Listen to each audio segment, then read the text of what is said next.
A really popular question around emotional intelligence is, well, what is it? What is it exactly? How does it work?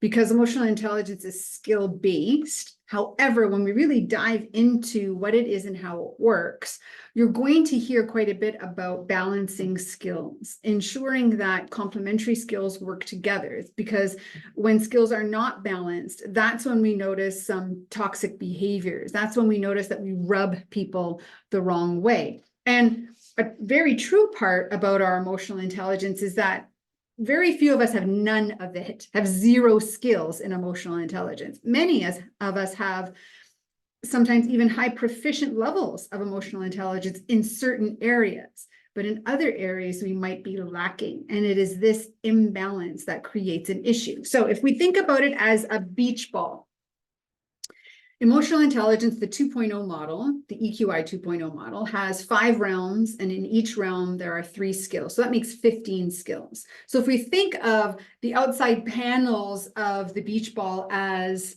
the realm of emotional intelligence, and then we consider that in order to have a well blown up big beach ball, that each skill in each realm is fully developed, then you have an infrastructure that maintains your beach ball.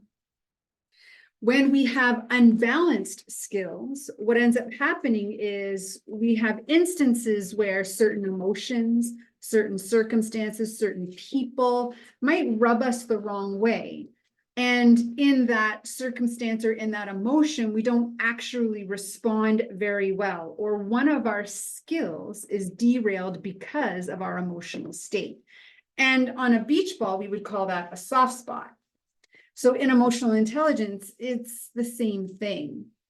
You see, we have this soft spot that exists. And when that person, that emotion, those circumstances show up, it hits the soft spot. And this is when that particular skill that's not proficient is showing up in behaviors, or the lack of that skill is showing up in behaviors. And so what is someone to do when working on their emotional intelligence? Well, they're trying to boost the skills that support this soft spot, as well as developing that soft spot itself. So it isn't just about, for example, empathy. Perhaps with certain people or certain emotional states or certain circumstances, I don't demonstrate a lot of empathy. I actually withhold empathy. So it's a soft spot for me. Do I just build my skill of empathy and better? No problem? No. In fact, what needs to happen is I need to build my own emotional self-awareness, and I need to build my own impulse control, and I need to build my own reality testing, and I need to build my own relationships, interpersonal relationship skills. So there are more skills that need to be built in order to support the empathy skill.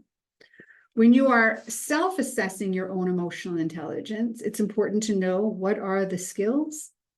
It's also important to know when do they show up for you in a highly efficient way, and in what circumstances and emotions and with which people do those skills not show up, and instead you're rubbing others the wrong way.